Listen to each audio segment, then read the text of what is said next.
"You're too dark for television," he said, not even looking up from his clipboard. Those 6 words sliced through my dreams like a blade through silk, leaving me standing in that sterile network office, my journalism degree suddenly feeling worthless in my trembling hands. Which country are you listening from? Tell us in the comments below. My name is Maya Johnson, and I grew up believing that America was the land where dreams came true if you worked hard enough. My grandmother used to tell me stories about the civil rights movement while braiding my hair on Sunday mornings in our little house in Atlanta. She'd say, "Baby girl, we fought so you could sit anywhere, go anywhere, be anything." I carried those words with me through high school, through my communications degree at Spelman College, and all the way to that interview at Channel 7 News in downtown Atlanta. I was 24, fresh out of graduate school with a master's in broadcast journalism from Northwestern University. My professors had praised my storytelling ability, my presence on camera, and my natural charisma. I'd interned at 3 different stations during college, always receiving glowing recommendations. My resume was spotless, my demo reel was polished, and my confidence? Well, it was about to be shattered into a million pieces. The morning of that interview, I remember standing in front of my mirror, adjusting my navy blue blazer for the 100th time. My mother had bought it for me as a graduation gift, professional, sophisticated, the kind of outfit that said, "I belong here." My hair was pulled back in a sleek bun, my makeup was flawless but conservative, and I practiced my smile until it felt natural. I looked like every successful news anchor I'd ever admired. Or so I thought. I'd grown up in a middle-class neighborhood where my father worked as an engineer and my mother taught elementary school. We weren't wealthy, but we were comfortable, and more importantly, we were surrounded by love and encouragement. My parents had sheltered me from the worst of racism's sting. Not because it didn't exist, but because they'd worked so hard to create a bubble of possibility around me. They wanted me to dream without limits, to reach without fear. The Johnson family had always been believers in education and hard work. My grandfather had been one of the first black engineers hired at Georgia Power in the 1960s. He faced daily humiliations and challenges that he rarely spoke about, but he persevered because he wanted to pave the way for his children and grandchildren. My father followed in his footsteps, earning his engineering degree from Georgia Tech when there were fewer than 50 black students in the entire program. My mother, the daughter of a sharecropper, had been the first in her family to attend college. She'd worked her way through Clark Atlanta University, often studying by candlelight when the electricity was shut off in her childhood home. She became an elementary school teacher because she believed education was the key to breaking generational cycles of poverty and limitation. Growing up, our dinner table conversations were filled with discussions about current events, social justice, and the importance of using our voices to make a difference. My parents didn't just want me to succeed, they wanted me to succeed in a way that would lift others up too. They taught me that with privilege comes responsibility, and that my education and opportunities were not just for my own benefit, but for the benefit of my community. This foundation shaped my desire to become a journalist. I didn't just want to read the news, I wanted to tell stories that mattered, to give voice to the voiceless, to hold powerful people accountable for their actions. I believed that journalism was a sacred calling, a way to serve democracy and ensure that all people had access to the information they needed to make informed decisions about their lives. Throughout college, I threw myself into my studies with the kind of intensity that worried my friends. While they were partying on weekends, I was in the newsroom of the campus television station, perfecting my on-camera presence and learning every aspect of broadcast production. I studied the great journalists who had come before me, Ida B. Wells, Ethel Payne, Dorothy Fooldhame, Connie Chung, women who had broken barriers and redefined what it meant to be a voice of authority in the media. My professors at Northwestern were encouraging and supportive. Professor Martinez, who taught broadcast writing, often stayed after class to work with me on my delivery. "You have something special, Maya," she would say. "There's an authenticity in your voice that can't be taught. Never lose that." Professor Chin, who oversaw the student newsroom, regularly assigned me to anchor the student news program because, as he put it, "You command attention without demanding it." During my junior year, I won the university's award for Outstanding Student Journalist. The recognition came with a scholarship and an internship opportunity at WGN in Chicago. Working alongside professional journalists that summer was like drinking from a fire hose, overwhelming but exhilarating. I shadowed veteran reporters, learned to write under deadline pressure, and got my first taste of what it felt like to break a story that actually mattered to people's lives. My supervising producer at WGN, a tough woman named Patricia Reynolds who had been in the business for 30 years, pulled me aside on my last day. "You've got what it takes," she said. "Don't let anyone tell you otherwise. The industry needs voices like yours. She handed me her business card and told me to stay in touch. I treasured that card like it was made of gold. Back at Northwestern for my senior year, I threw myself into building my portfolio with renewed focus. I produced a documentary about food deserts in Chicago's South Side that won a Regional Student Journalism Award. I covered local politics with a depth and nuance that impressed even the most cynical professors.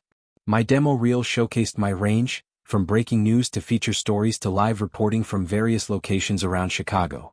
The night before graduation, I called my grandmother. She was 83 then, her voice still strong despite her failing health. "Tomorrow, baby girl, you're going to walk across that stage and into your future," she said. "I might not live to see everything you accomplish, but I know it's going to be something special. You carry all of us with you, all the ancestors who couldn't even dream of the opportunities you have." She was right about not living to see everything I would accomplish. Grandma died 2 months after my graduation, but not before she saw me walk across that stage and receive my master's degree with honors. At her funeral, I promised her spirit that I would make the most of every opportunity, that I would never take for granted the doors that had been opened through her generation's sacrifices. The taxi dropped me off in front of the gleaming glass building that housed Channel 7. I remember feeling like I was walking into my future. The lobby was all marble and chrome, with the station's logo prominently displayed behind a sleek reception desk. Other young professionals moved through the space with purpose, their heels clicking against the polished floor. I belonged here, I told myself. I'd earned my place at this table.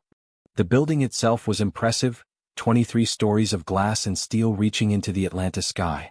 Channel 7 occupied floors 15 through 18, with the main newsroom, studios, and executive offices all housed in this space. As I rode the elevator up to the 17th floor, I caught glimpses of my reflection in the polished metal doors. I looked professional, confident, ready to take on the world. I'd researched everything I could about Channel 7 before the interview. They were the #2 station in the Atlanta market, known for their breaking news coverage and their investigative reporting team. Their morning show had won several Emmy Awards, and their evening anchors were household names throughout Georgia. This was exactly the kind of place where I could build a meaningful career, where I could make a real difference in my community. The station's reputation was built on credibility and community connection. They covered everything from city council meetings to high school football games, from corporate scandals to human interest stories about ordinary people doing extraordinary things. Their investigative team had exposed corruption in local government and held businesses accountable for environmental violations. This was journalism that mattered, journalism that made a difference. The receptionist, a blonde woman who couldn't have been much older than me, looked up when I approached her desk. "Maya Johnson," I said with a smile. "I have a 2 o'clock interview with Mr. Davidson for the weekend anchor position." She glanced at her computer screen, then back at me, her expression shifting almost imperceptibly. "Oh," she said, drawing out the word just a beat too long. "You're Maya Johnson." It wasn't a question, but it felt like an accusation. The way she said my name suggested that my appearance didn't match whatever image she'd formed based on my resume and voice during our phone conversations. She picked up her phone, turning slightly away from me as she spoke in a voice just low enough that I had to strain to hear. "Mr. Davidson? Your 2 o'clock is here." Pause. "Yes, that's right. The Northwestern graduate." Another pause. "Okay, I'll send her up." The emphasis on her, and the slight surprise in her voice should have been my first warning, but I was too nervous and excited to read the signs properly. I was led down a hallway lined with photographs of the station's news team, all smiling faces and professional headshots. As we walked, I noticed something that made my stomach tighten. Every face on that wall was white. Every single one. The anchors, the reporters, the weather team, even the sports broadcasters, a sea of pale skin and light eyes staring down at me from their frames. I started counting as we walked. 23 faces on that wall, representing the on-air talent that Channel 7 considered worthy of display. 23 white faces. Not a single person of color among them. How had I not noticed this in my research? How had I not thought to look at the diversity or lack thereof of their on-air staff? The hallway seemed to stretch longer than it should have, giving me too much time to study those photographs and absorb what they represented. These weren't just pictures. They were a statement about who belonged on television in this market, who was considered acceptable to deliver news to viewers, who was deemed trustworthy and authoritative enough to be the face of the station. Mr. Davidson's office was a corner suite with floor-to-ceiling windows overlooking the city. He was a man in his 50s with silver hair and the kind of tan that comes from weekend golf games at exclusive country clubs. When I knocked on his open door, He looked up from his desk with surprise, as if he hadn't been expecting me despite the fact that his assistant had just called to announce my arrival. "Ms. Johnson?" he asked, standing up slowly. His tone suggested he was double-checking my identity, as if there might have been some mistake. "Yes, sir. Thank you so much for this opportunity." I extended my hand for a handshake, which he accepted after a moment's hesitation. His grip was brief and perfunctory. He gestured to a chair across from his desk and I sat down, crossing my ankles the way my mother had taught me. Professional, poised, prepared. I handed him my portfolio, which he accepted but didn't open.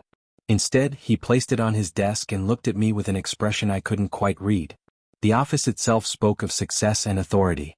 Framed awards lined the walls, along with photographs of Mr. Davidson with various politicians and celebrities. His desk was massive, made of dark wood that gleamed under the overhead lights. Behind him, the Atlanta skyline stretched out through the floor-to-ceiling windows, a reminder of the city and community that this station served. "So," he said, leaning back in his leather chair. "Northwestern impressive.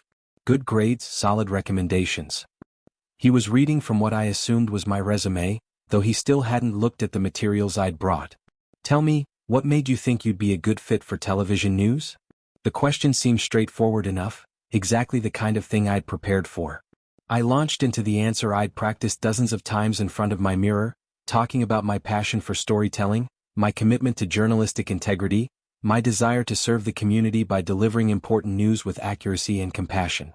I spoke about my belief that journalists have a responsibility to hold powerful people accountable, to give voice to those who might otherwise go unheard, to help viewers understand not just what is happening in their world, but why it matters.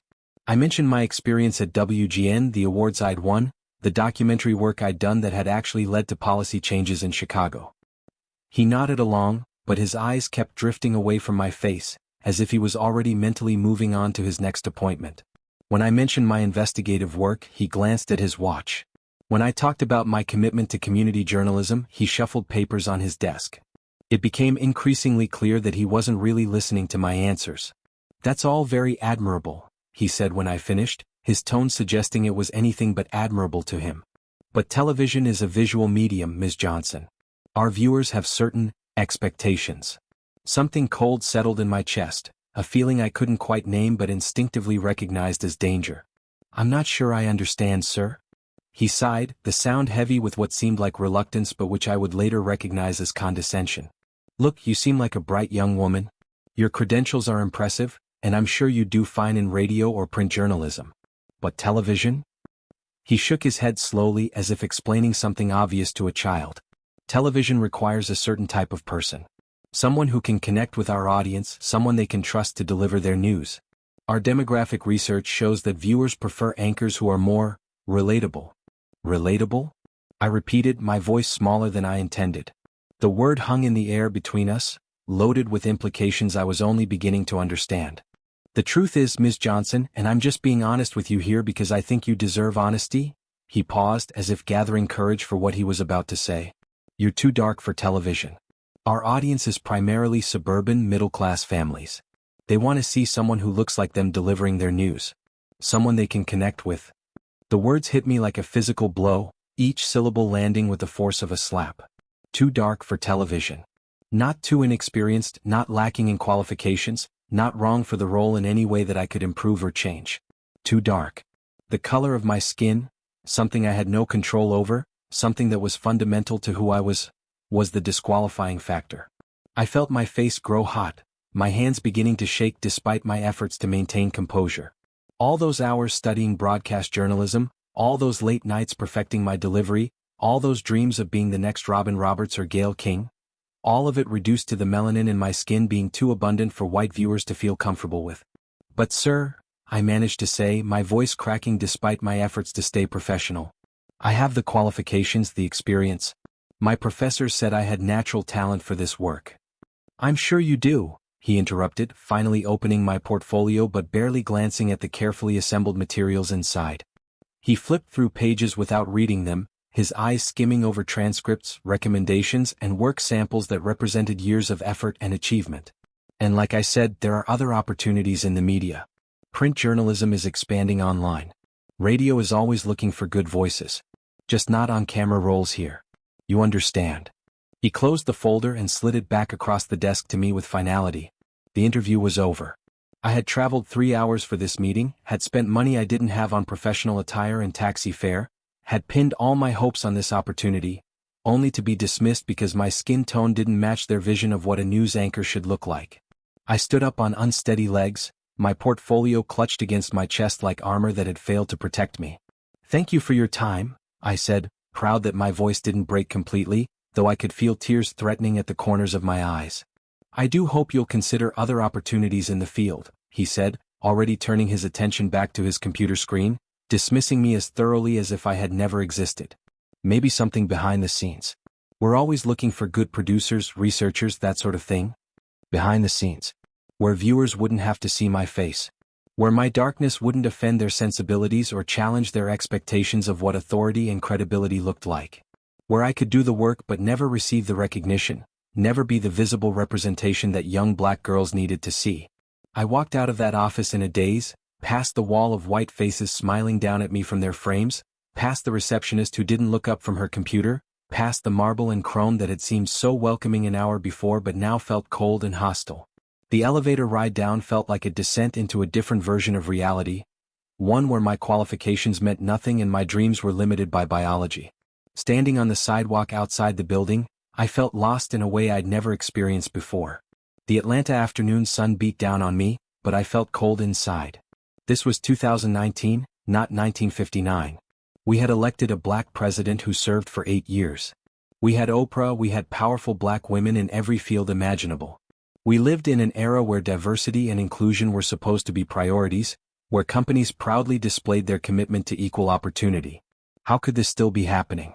How could someone in a position of authority look at me, a graduate of one of the country's top journalism programs, someone with awards and recommendations and demonstrable talent, and see only skin color? How could he be so casual about it, so matter-of-fact, as if he was just explaining an immutable law of nature?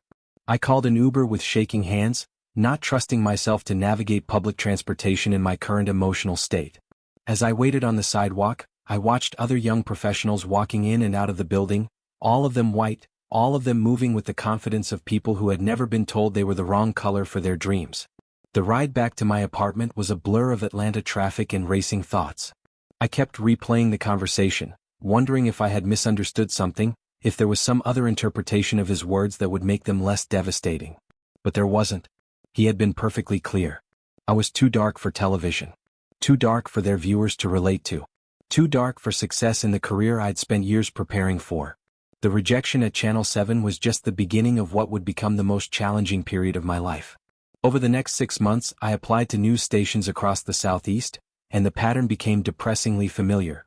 Polite interviews followed by polite rejections. "We've decided to go with someone who better fits our station's image. We're looking for a different type of on-air presence. You might be more suited for our online content division." Never again did anyone say it as bluntly as Mr. Davidson had, but the message was always the same. I was qualified, I was talented, but I didn't look the part. At least, not the part they wanted me to play. The euphemisms became almost worse than the direct rejection. At least Mr. Davidson had been honest about his prejudice. The others hid behind corporate speak and vague explanations that left me questioning my own perceptions.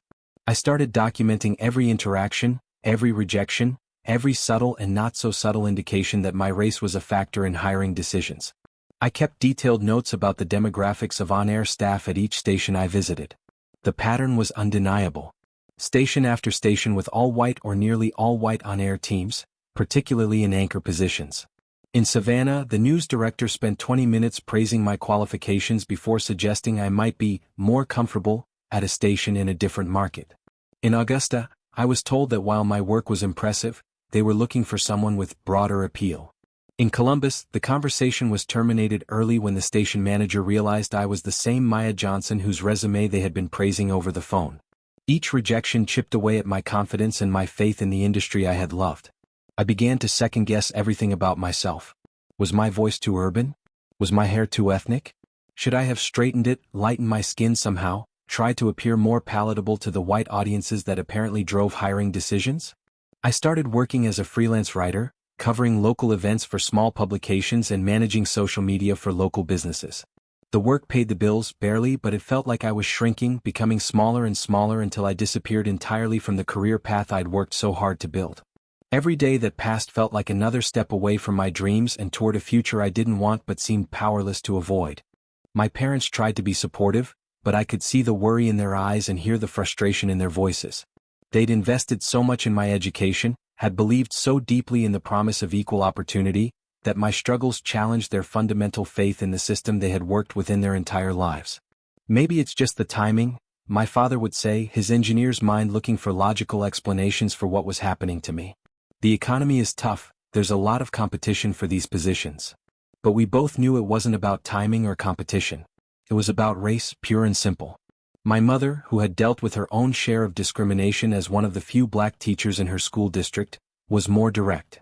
"Baby, some fights take longer than we expect," she said one evening as we sat on her front porch, watching the sun set over the neighborhood where I'd grown up.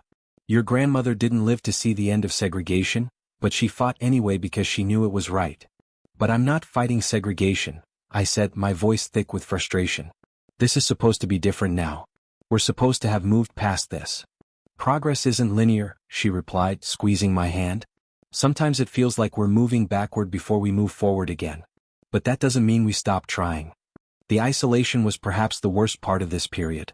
My journalism school friends had all landed positions at various stations across the country, sharing their excitement and challenges on social media. I watched their careers launch while mine seemed stuck in quicksand. Their Instagram posts showed them in newsrooms, at press conferences, interviewing local politicians and covering breaking news. Meanwhile, I was writing restaurant reviews and managing Facebook pages for small businesses. I stopped going to industry networking events because the questions, "Where are you working now? What station are you with?" became too painful to answer. I couldn't bring myself to explain that I was unemployed in my chosen field not because of lack of talent or effort, but because of the color of my skin. The financial pressure was constant and grinding. My student loans were in deferment, but the interest was accruing daily. I was living in a studio apartment in a marginal neighborhood, eating ramen noodles and rice more often than I cared to admit. My freelance income was unpredictable, and I often had to choose between paying for gas or groceries. There were nights when I lay in bed staring at the ceiling, wondering if I should give up on journalism entirely. Maybe they were right. Maybe television wasn't for me. Maybe I should accept that some dreams weren't meant for people who looked like me, at least not in certain markets, at certain stations, at certain levels of visibility. The doubt was insidious, creeping into every aspect of my self-perception. I began to question not just my career prospects but my own worth. If multiple professionals in the industry had looked at my qualifications and found them wanting, if they had all independently concluded that I wasn't right for television, maybe there was something fundamentally flawed about me that I couldn't see. I started avoiding mirrors, uncomfortable with my own reflection. The face that looked back at me was the same one that had been deemed too dark for television, and I began to see it through their eyes rather than my own. The features I had once considered beautiful, my dark skin, my full lips, my natural hair, now seemed like barriers to success, genetic accidents that had condemned me to a life of limitation. But every time I came close to surrendering, something would pull me back from the brink. Sometimes it was a memory of my grandmother's voice, telling me about the barriers she had faced and overcome. Sometimes it was the sight of a young black girl on the street, full of possibility and dreams that hadn't yet been crushed by the world's limitations. I started studying the black journalists who had come before me more intensively, reading their memoirs, watching their early work, learning about their struggles and strategies. Barbara Jordan, who had broken barriers in politics and journalism. Carol Simpson, who had fought for recognition at ABC News. Gwen Ifill, who had become one of the most respected voices in political journalism despite facing discrimination throughout her career. These women had faced challenges that made my struggles seem almost minor in comparison. They had dealt with outright hostility, death threats, and systematic exclusion from opportunities. Yet they had persevered, and eventually, their talent had become impossible to ignore. Reading about their experiences gave me perspective and strength. I realized that many of them had faced similar challenges to mine, had been told they weren't right for television, had been pigeonholed or overlooked because of their race. But they had found ways to prove their worth, to demand recognition, to claim their rightful place in the industry. That's when I began to understand that my approach had been fundamentally flawed. I had been waiting for someone to give me a chance, begging for admission to institutions that had already decided I didn't belong. I had been playing by rules that were rigged against me, trying to succeed in systems that were designed to exclude people like me. Instead of continuing to knock on doors that would never open for me, I needed to build my own door. Instead of waiting for someone to validate my worth, I needed to demonstrate it so conclusively that it couldn't be denied. Instead of asking for permission to be a journalist, I needed to simply be one. The decision crystallized on a particularly difficult day in October. I had just received another rejection email, this one from a station in Birmingham that had initially seemed enthusiastic about my candidacy. The email was polite but firm. They had decided to go with a candidate who was a better fit for their brand identity.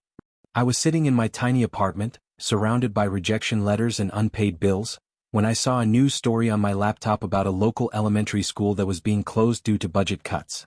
The story was brief, just a few paragraphs in the local newspaper, but it struck me that this was exactly the kind of story that deserved more attention. 43 teachers were losing their jobs.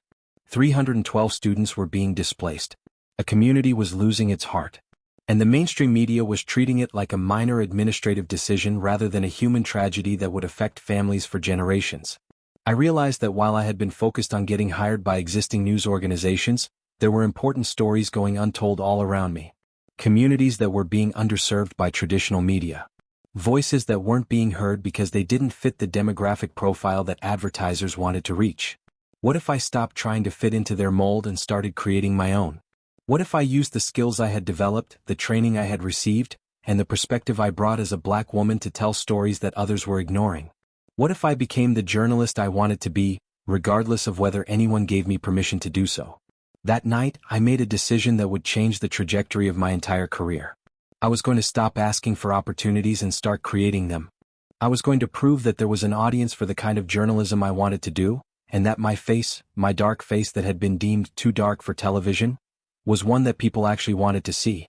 I used what little remained of my savings to buy basic recording equipment from a local electronics store. My entire setup cost less than $800, a decent camera, a tripod, some basic lighting equipment, and a wireless microphone. It wasn't professional grade, but it was functional enough to produce content that looked and sounded legitimate.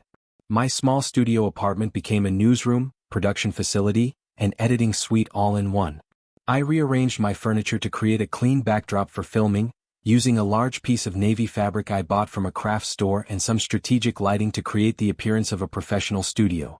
It wasn't glamorous, but it looked professional enough to serve my purposes.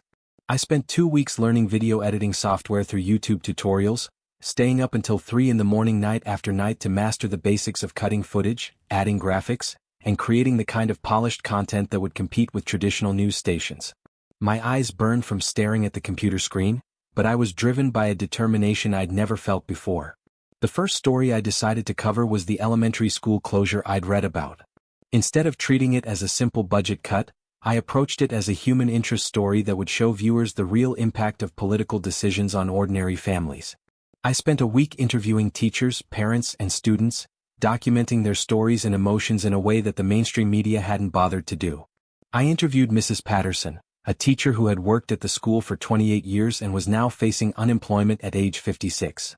I talked to Maria Gonzalez, a single mother of 3 who would now have to drive her children to a school 15 miles away because she couldn't afford to move to a different district. I sat with 8-year-old Marcus Thompson as he talked about leaving his friends and teachers behind. The resulting video was unlike anything the local stations had produced about the school closure. Instead of focusing on budget numbers and administrative decisions, I showed the human cost of those decisions. I let people tell their own stories in their own words, and I connected their individual experiences to larger issues of educational equity and community disinvestment. I launched my YouTube channel, Real News, Real Voices, with that elementary school story as my first upload. The title reflected my commitment to covering stories that mattered to real people and giving voice to those who were often overlooked by mainstream media. My approach was different from traditional television news, more conversational, more personal, but still thoroughly researched and professionally presented. The work was exhausting in a way I had never experienced. I was a one-woman production team, researching stories, conducting interviews, writing scripts, filming, editing, and promoting my content on social media. There were days when I worked 18 hours straight, fueled by coffee and determination, sleeping only a few hours before starting again. For the first few months, my viewership was modest. My mother shared my videos on her Facebook page and my college friends watched and commented supportively. Slowly, I began to attract viewers who had discovered my content through social media or word of mouth. People started commenting that they appreciated seeing local stories covered with depth and care, that they felt like I was talking to them directly rather than reading from a script. I covered stories that the mainstream stations ignored or gave only superficial treatment. I profiled small business owners who were struggling during the economic downturn, documenting not just their challenges but their resilience and creativity. I attended city council meetings and translated political discussions into language that ordinary citizens could understand. I covered high school graduations and community festivals, celebrating achievements and traditions that brought neighborhoods together. My approach was informed by my identity as a Black woman, but it wasn't limited to stories about Black people. I covered issues that affected all communities: education, healthcare, economic development, public safety. What made my coverage different was my perspective and my commitment to showing the human side of every story. The breakthrough came when I covered a story about environmental contamination in a low-income neighborhood that had been ignored by local authorities for over 2 years. The mainstream stations had mentioned the issue briefly when it first arose, but they had moved on to other stories when it became clear that the situation was complex and wouldn't be resolved quickly. I spent 3 weeks documenting the lives of families who were dealing with contaminated drinking water, respiratory problems from air pollution, and a complete lack of response from city officials. I interviewed children who couldn't play outside because of the air quality. I talked to elderly residents who had lived in the neighborhood for decades and watched it slowly become uninhabitable. But I didn't just document the problems. I researched the corporate and political decisions that had led to the contamination. I tracked down public records that showed how city officials had ignored repeated warnings about environmental hazards. I connected the situation to larger patterns of environmental racism that affected communities across the country. My 30-minute documentary about the environmental crisis garnered over 150,000 views in its first week. More importantly, the attention my story generated helped galvanize community organizing efforts and attracted the attention of environmental lawyers who began working with residents to seek legal remedies. That success led to more ambitious projects and a rapidly growing audience. I investigated corruption in local government, profiling elected officials who were using their positions to benefit themselves rather than their constituents. I covered the impact of gentrification on long-term residents, showing how rising property values were displacing families who had lived in neighborhoods for generations. My subscriber count grew steadily: 10,000, then 25,000, then 50,000. With each milestone, my confidence grew and my production quality improved. I was proving that there was an audience for the kind of journalism I wanted to do, and that my face, my dark face that had been deemed too dark for television, was one that people actually wanted to see. I began to understand that being rejected by traditional media had been a blessing in disguise. It had forced me to think creatively about how to reach audiences, to develop my own voice rather than trying to fit into someone else's mold. I was free to cover stories that mattered to me, to take the time needed to tell them properly, and to build genuine relationships with the communities I was serving. Local businesses began reaching out about advertising opportunities. I was careful about which sponsors I accepted, wanting to maintain my credibility and editorial independence. But the advertising revenue allowed me to upgrade my equipment and even hire a part-time editor, which freed me up to focus more on reporting and content creation. By the end of my first year on YouTube, I had over 200,000 subscribers and my videos were regularly getting hundreds of thousands of views. I was making a living wage doing exactly what I'd always wanted to do, just not in the way I'd originally envisioned. The traditional media started taking notice. I was invited to appear as a guest on radio programs to discuss stories I'd broken or to provide commentary on local issues. Other journalists began following my work and sharing my content. I was building a reputation as a serious journalist, not just a content creator with a camera. The validation felt incredible, but it was bittersweet. I was succeeding in spite of the traditional system, not because of it. I'd been forced to create my own path because the established path had been closed to me. Part of me was proud of my entrepreneurial spirit and innovative approach. But another part of me was angry that it had been necessary in the first place. That anger fueled my work in productive ways. I became more determined to cover stories that challenged powerful institutions, to give voice to people who were often overlooked, to hold systems accountable when they failed the communities they were supposed to serve. My journalism took on an edge that it might not have had if I'd followed a more traditional career path. I also began mentoring other young journalists of color who were facing similar challenges in the industry. I started a monthly meetup for aspiring journalists where we shared resources, discussed strategies for building careers outside traditional media, and supported each other through the inevitable rejections and setbacks. Seeing other young people navigate the same obstacles I had faced reinforced my understanding that my experience wasn't unique or personal. It was systemic. The problem wasn't that I was unsuited for television. The problem was that television was unsuited for people like me. But instead of accepting that limitation, we were finding ways to work around it. My YouTube channel became more than just a platform for my journalism. It became a model for how independent media could serve communities in ways that traditional media often failed to do.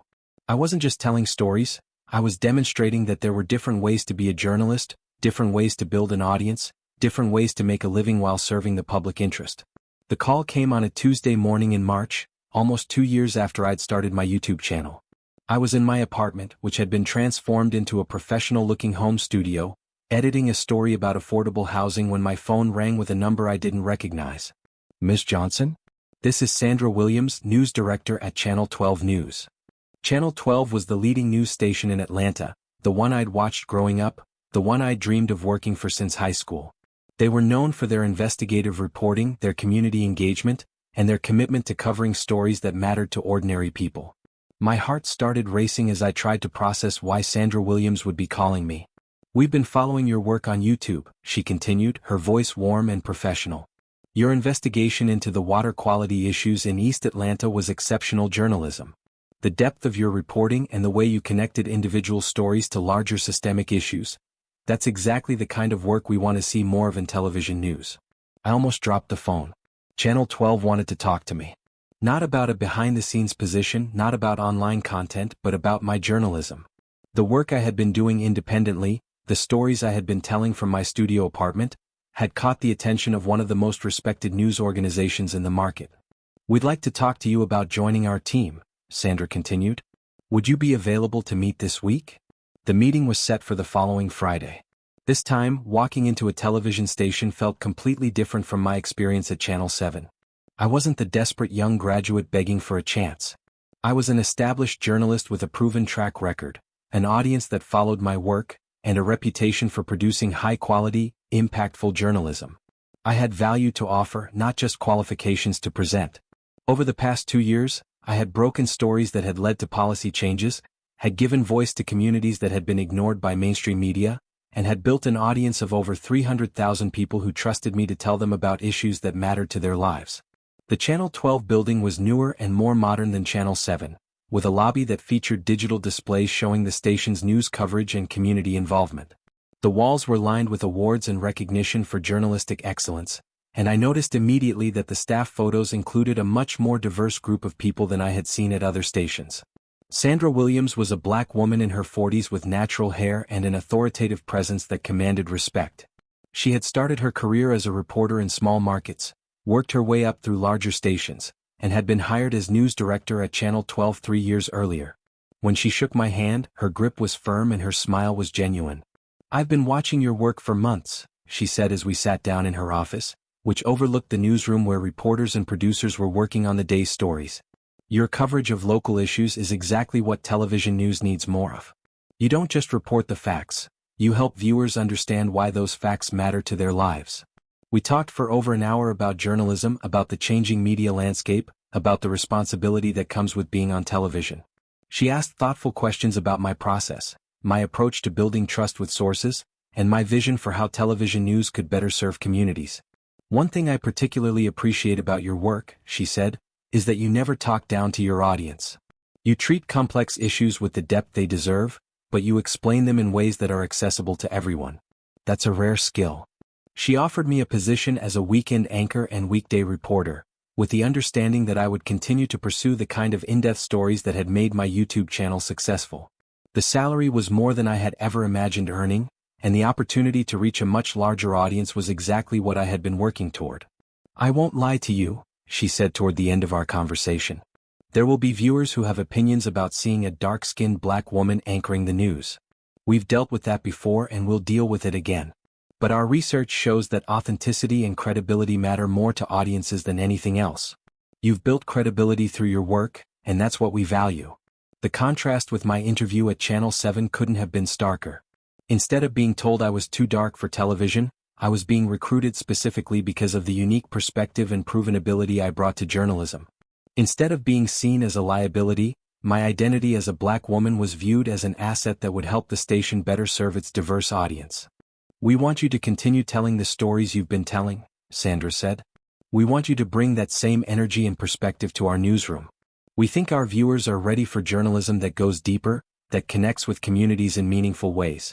I started at Channel 12 6 weeks later, after giving notice to my freelance clients and arranging to continue my YouTube channel as a complement to my television work.